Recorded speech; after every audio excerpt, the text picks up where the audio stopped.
Hi everyone, welcome to this week's frequently asked question. I'm Jasmine from Redwood. This week's frequently asked question is I'm being asked, what do you do when you don't have enough pension, or any pension for that matter? It is obviously a sad fact that a lot of people are getting to retirement age without enough pension provision.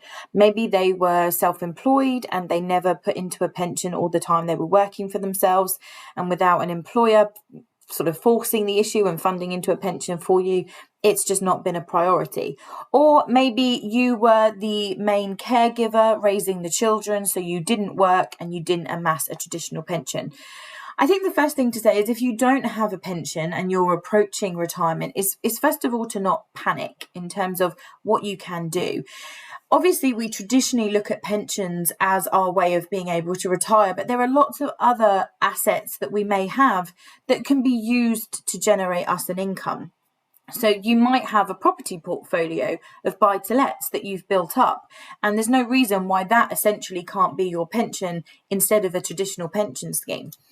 But you also have a house. So if some of you don't have a pension, but you have a property, then you may want to consider downsizing in retirement into a smaller property, releasing equity from that home, and then the cash that you've released from downsizing can be invested and set up to produce you an income, much like how a pension would in retirement. For those people who don't want to downsize, they love their home, they want to stay there for the rest of their lives, well, there are other considerations then, such as an equity release. An equity release, probably you might have heard of them from back in the 80s. They got a very bad reputation, but essentially they have completely changed now. And in the modern day, equity releases are traditionally more likely to be referred to as a lifetime mortgage. As the name suggests, this works exactly like a traditional mortgage. The only difference is that you're taking that mortgage out on your property later in life when you're retired, so you're not expected to make the monthly repayments of a mortgage payment. Instead, they roll up against the value of the property. Now, of course, that's quite an expensive way to retire. The cheapest option will be to downsize. But if someone really loves their home and doesn't want to leave it, then a lifetime mortgage could be a similar way of achieving the same thing as downsizing, essentially releasing the equity that's tied up in your property and then using that cash that you've released to then invest it and generate you an income in retirement, whilst you still then get to reside in your property. Obviously, the downside is because that debt's rolling up against the estate, we have to make sure that the house is increasing in value over and above the interest rate that you're being charged. However, most equity releases now, and certainly the ones that we use and recommend, all come with a no negative equity guarantee. So if you did have to go down that route, you would have the peace of mind that you could never end up in negative equity. But it is certainly the more expensive way. The cheaper way is going to be downsizing.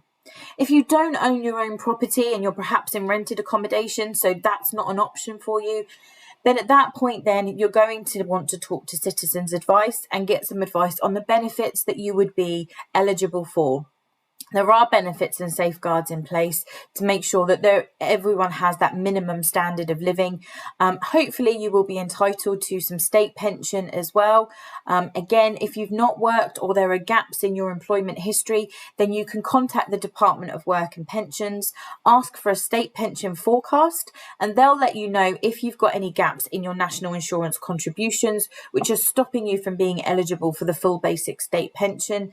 And then they can tell you how much you would need to pay as a top up to your national insurance contributions to ensure that you get a full state pension when you hit retirement age. And that can be really useful and beneficial, A, to have a forecast of what you're going to get, but B, if there is a shortfall, you can proactively, while you're still working, look to make top-up national insurance contributions.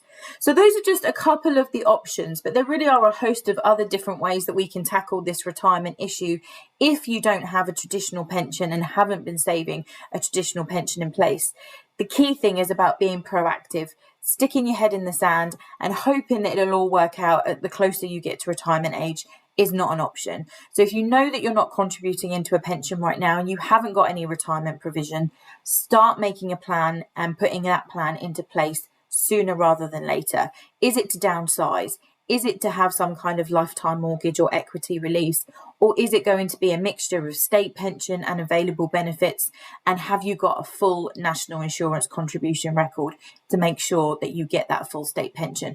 Those are the key things that you need to be thinking about if you haven't got a traditional pension retirement plan in place.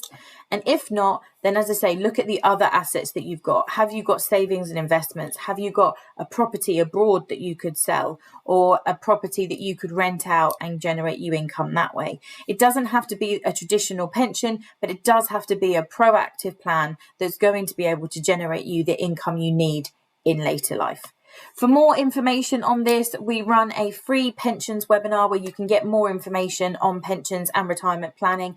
And as I say, outside of the box thinking, not just with traditional pensions as well. And you can also check out our website and our various blogs for more information too. So I hope that helps answer this week's question.